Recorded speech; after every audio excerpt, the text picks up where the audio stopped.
오늘은 실학에 대해서 공부를 좀 해보도록 하겠습니다. 자, 먼저 실학의 대두인데요. 발전 과정이죠. 정립 17세기 후반부터 18세기 전반까지 유영원, 우리 중농학파라고 배우게 될 겁니다. 이익, 이런 사람들 경세치용학파가 활동하기 시작했죠. 이들을 우리가 뭐라고 했다? 중농학파라고 이야기합니다. 농업을 중시했다. 중농학파가 되겠죠. 그 다음 발전기로 넘어가면 18세기 전반에서 18세기 후반까지 박지원, 박제가 등 이용우생학파, 우리가 중상학파라고 이야기하죠. 상공업을 중시했다라고 해서 중상학파. 그 다음에 성숙기로 넘어가면 19세기 전반기입니다. 김정희 등 749 시학파가 등장했고, 이들을 우리가 뭐라고 한다? 국학파라고 이야기하죠. 실학의 등장, 실학이 뭐냐? 개념을 살펴보면 17세기에서 18세기, 17세기면 1600년대죠. 우리가 임진왜란이 언제 있었죠? 1592년. 그 다음 병자호란은 1636년에 있었죠. 이때 있었잖아. 그죠? 이 임진왜란과 병자호란을 거치면서 야, 이대로의 성리학, 조선 사회에 실질적으로 도움을 주는 학문이냐? 반성이 시작됐어요. 그래서 병자호란이 1636년이니까 17세기죠. 그래서 17, 18세기에 사회 경제적 변동에 따른 사회 모순에 직면하여, 그러니까 사회에 여러 가지 모순들이 이제 등장하기 시작했는데, 이때 뭐의 한계성을, 성리학의 한계성을 자각하고, 야, 성리학으로 안 되겠다. 이걸로 뭘 백성들의 삶의 질을 어떻게 높여주냐? 말이 안 된다. 그래서 뭘 연구했다고요? 현실 생활과 직결되는 문제를 탐구하려는 움직임이 나타났는데, 그것이 바로 뭐다? 실학이다, 실학.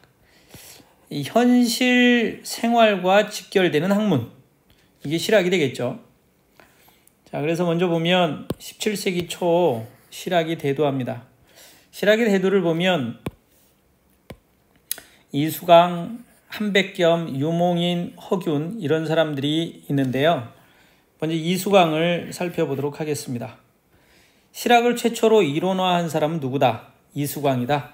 어디에서? 지봉유설에서. 이수강이 지봉유설에서 실학을 최초로 이론화하였다. 그래서 지봉유설에서 중국과 우리나라의 문화전통을 폭넓게 정리하고, 유교 문명 외에도 유럽 문명, 회교 문명, 불교 문명권이 있음을 소개하여 문화 인식의 시야를 넓혔다. 야, 그 중국 그거 하나만 있는 거 아니야. 성리학 말고도 많다니까. 이런 거죠. 그 다음에 등장한 사람이 누굴까요? 한백겸입니다. 한백겸은 주자의 주석에 구애되지 않고 독자적으로 육경을 해석했다. 야, 주자만 해석할 수 있냐? 그거 아니야. 그리고 한백겸이 뭘 저술했다고요? 동국지리지. 그래서 이수광의 지봉유설, 한백겸의 동국지리지, 이렇게 외워두면 행복하겠죠. 이 동국은 우리나라죠. 그러니까 우리나라의 역사 지리를 치밀하게 뭐 했다? 고증했다. 고증. 우리나라의 역사 지리를, 이게 한백겸의 동국지리지다. 그 다음 유몽인이 나오네요. 은광의 개발, 화폐의 유통, 선박, 술의 벽돌을 사용하자. 노포라고 하는 것은 여관과 상점의 기능을 합한 것인데, 노포를 설치하자. 그래서 유통경제의 활성화를 통해서 부국안민, 부자가 되게 하고 백성을 편안하게, 나라를 부강하게 하고 백성을 편안하게 하자, 이거죠. 이게 이제 나중에 뭘로 발전했다? 북학론으로 발전했다. 이렇게 보는 거죠. 그 다음 허균이라고 하는 인물도 있네요. 허균은 홍길동전의 저자죠. 홍길동전의 저자 허균은 호민혁명을 주장합니다. 호민론에서 민중을 호민, 원민, 항민으로 이렇게 나누었는데, 자, 항민은 무식하고 천하며 자기의 권리나 이익을 주장할 의식이나 지식이 없는 우둔한 민중이다. 원민은 수탈당하는 것에 불만과 의무를 가지는 계급이지만 실천성이 좀 결여되어 있다. 그리고 이 호민의 방점을 찍었죠. 자기가 받는 부당한 대우와 사회의 부조리에 도전하는 무리다. 그리고 혁명의지를 실현하는 영웅적인 유형을 호민이라고 한다. 그래서 호민혁명을 주장했죠. 홍길동과 같은 부류들이 호민일까요? 허균이 생각하는, 그렇죠? 자, 그래서 실학은 다시 한번 간단히 정리해보면 17, 18세기 모순을 해결하기 위해서 성리학은 한계가 있다. 현실 생활에 도움이 되는 그런 실용적인 학문, 그걸 우리는 실학이라고 했습니다. 17세기 초에 실학의 대두 이수강, 한백겸, 유몽인, 허균 등이 있죠. 이수강, 지복유설, 한백겸, 동국지리지. 유몽인은 북학론으로 발전했고 허균은 호민혁명을 주장했다. 이렇게 살펴보면 되겠네요. 자, 우리 실학의 학파를 한번 살펴볼까요? 학파. 실학의 학파는 세 개의 학파가 있습니다. 경세치용학파가 있고요. 이용후생학파가 있고요.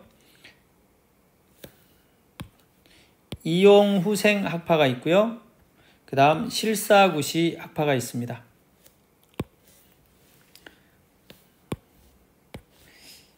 경세치용학파는 뭐냐면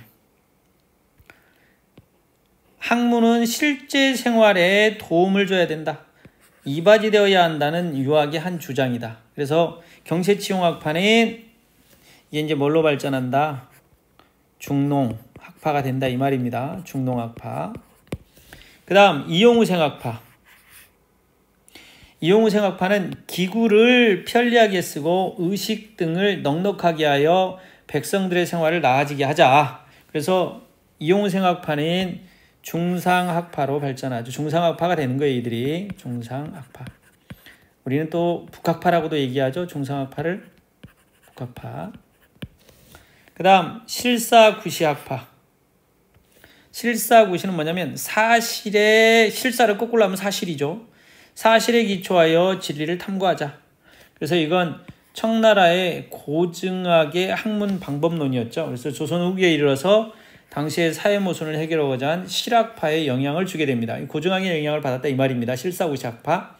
사실에 기초해서 학문을 연구하자라는 것입니다.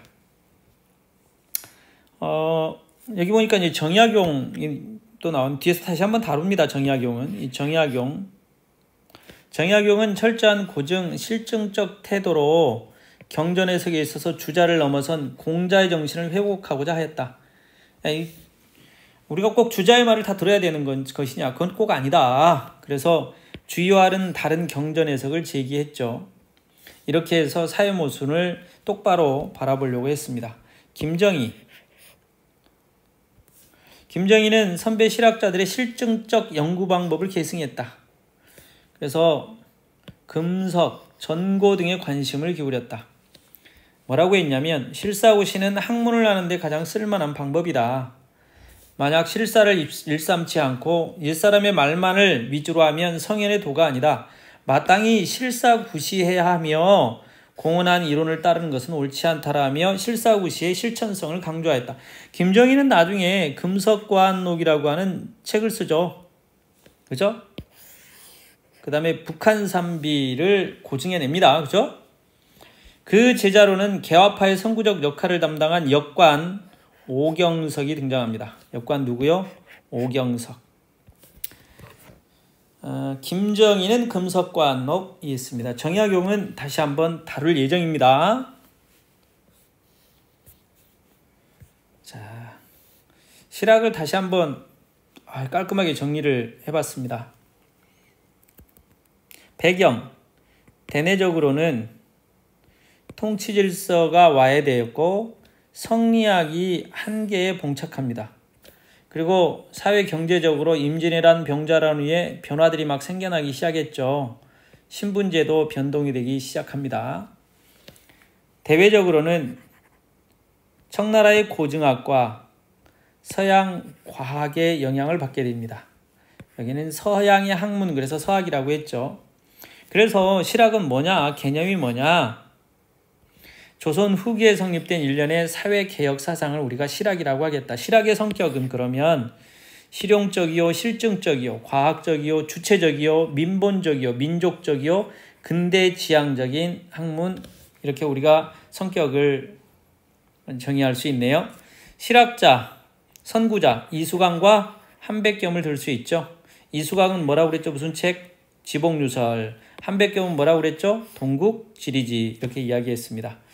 그래서 실학의 학파에는 중농학파, 경세치용학파라고 그랬죠? 중상학파, 이용우생 학파라고 했습니다. 그 다음 실사구시 학파 또는 국학파라고 얘기했죠. 그러면 이 실학의 목표는 뭐냐? 부국강병, 나라가 좀 부자가 됐으면 좋겠다.